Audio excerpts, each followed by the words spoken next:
gente, tudo bem? Meu nome é Ellen Novaes e hoje a nossa lição número 13, Sócrates ou Jesus.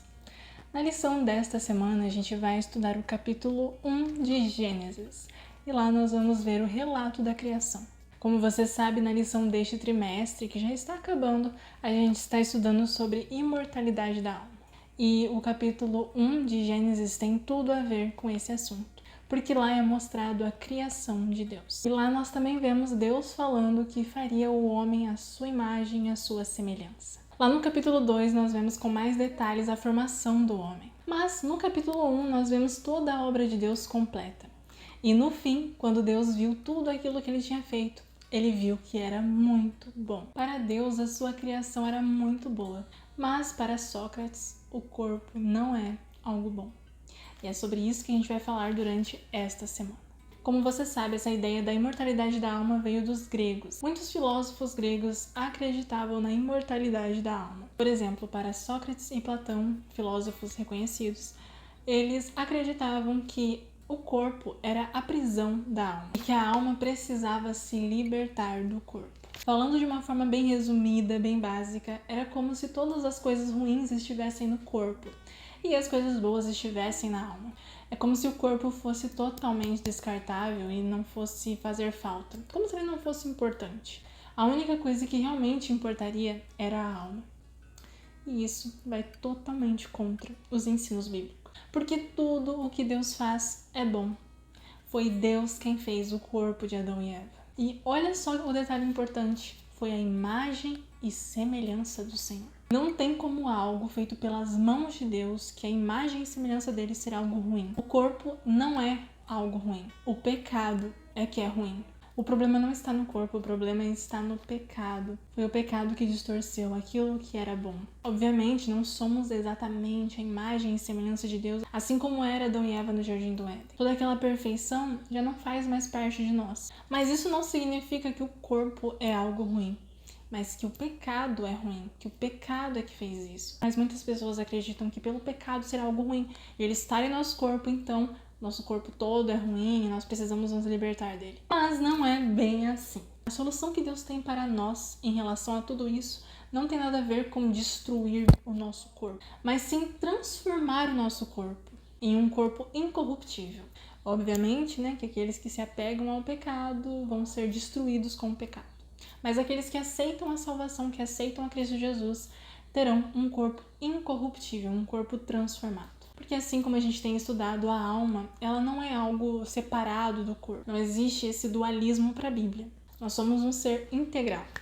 Então, o pó mais o fôlego de vida se torna alma vivente. Nós somos uma alma. Um dos grandes problemas em ter essa crença de que o corpo é ruim e que nós precisamos nos desfazer desse corpo é que isso também confronta de que o nosso corpo é o templo do Espírito Santo. E por ser o templo do Espírito Santo, ele precisa ser bem cuidado, bem conservado. E isso demonstra o quanto o nosso corpo é importante. Afinal, é a habitação do próprio Deus. Eu acredito que durante este trimestre você tenha entendido o quanto a Bíblia ela é contra várias ideias populares por aí. E o quanto até mesmo se torna um pouco difícil a gente falar sobre a mortalidade da alma e o que é realmente a alma e todas essas coisas que a gente aprendeu. Porque muitas pessoas não acreditam nisso. Mas isso não é só de agora. Isso aconteceu até mesmo com Paulo. Ele foi zombado por pregar a ressurreição, por pregar que Cristo foi crucificado e que Cristo era o próprio Deus. Para os gregos, o que importava era se tornar um Deus. E para eles não cabia na mente deles que um Deus poderia se tornar um ser humano. Porque o que importava era se engrandecer e não se diminuir. Para eles, o que importava era se exaltar e não se humilhar. A ideia de um Deus que se fez homem, carne e osso. Um ser humano, assim como nós, era algo que não fazia sentido para eles. Por isso que lá em Atos, no capítulo 17, no versículo 18 e 32, vemos eles zombando da pregação de Paulo. Lá em 1 Coríntios, no capítulo 1, no versículo 23, nós também vemos eles achando isso loucura, um Deus que se fez homem. Olha só o que diz ali na lição. Com o bloqueio mental da imortalidade da alma, os filósofos gregos achavam praticamente impossível acreditar na esperança cristã da ressurreição do corpo. Para eles, a grande esperança não era a redenção do corpo, mas a alma ser libertada da prisão do corpo. Por outro lado, o conceito bíblico é exatamente o contrário. O corpo humano e toda a criação serem libertados da maldição do pecado, para se tornarem incorruptíveis, isto é, livres de deterioração e imortais. É fato que o pensamento de ser uma loucura Jesus ter vindo a este mundo, ter se feito homem, ter morrido, ter ressuscitado, e a esperança da ressurreição para todos aqueles que creem no Senhor, não era só loucura para os gregos, mas para muitas pessoas. E para muitas pessoas que acreditam na imortalidade da alma. É interessante também destacar a visão que Jesus tinha da morte e a visão que Sócrates tinha da morte. Para Sócrates, a morte era uma amiga, porque iria libertar a sua alma. Mas, para Deus, a morte não era algo bom. A morte era terrível. Nos momentos de preparação de Jesus para a sua morte, ele sofreu e muito com tudo que estava esperando ele. Porque ele sabia exatamente o que era a morte. Porque a morte ela não foi planejada pelo Senhor. Não era plano de Deus que as pessoas morressem, que sua criação morresse. Isso ocorre devido ao pecado que entrou no mundo. A morte não é um presente para libertar a alma, mas é sim o resultado do pecado. Crer nessas ideias de filósofos gregos, na ideia da imortalidade da alma, é ir contra a palavra de Deus e ir contra aquilo que ele disse lá no princípio. Ele disse para Adão e Eva que se eles comessem da árvore do conhecimento do bem e do mal, eles certamente morreriam. Mas Satanás, usando uma serpente, disse para Eva que ela não morreria. É certo que não morrereis. Claro que ao comer o fruto, ela não morreu imediatamente, justamente porque Deus já tinha um plano. O cordeiro que foi morto desde a fundação do mundo. Deus já tinha um plano reservado caso acontecesse de Adão e Eva pecarem, caírem em pecado. Eles não morreram imediatamente, mas eles morreram.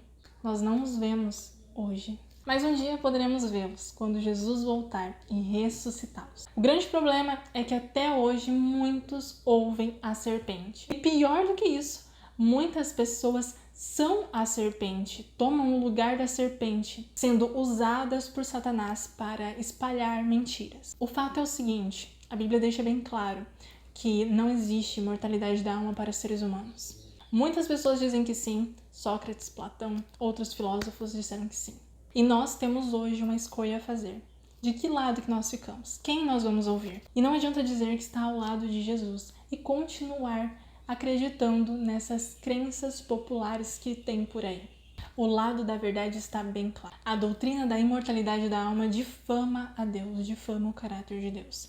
Foi isso que o inimigo de Deus, Satanás, estava tentando fazer quando disse que é certo que Adão e Eva não morreriam. Demorou um pouco, mas eles morreram. Tudo isso provou que Deus estava certo. Deus tem uma esperança para todos aqueles que aceitam ao Senhor. A esperança da ressurreição.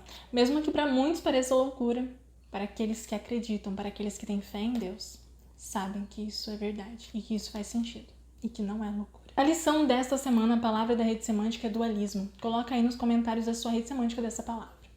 Vamos orar? Querido Deus, amado Pai, obrigada por sua palavra. Obrigada porque o Senhor sempre esteve certo. Que nós possamos estar ao seu lado todos os dias de nossa vida. Em nome de Jesus. Amém. É isso, espero você na próxima lição.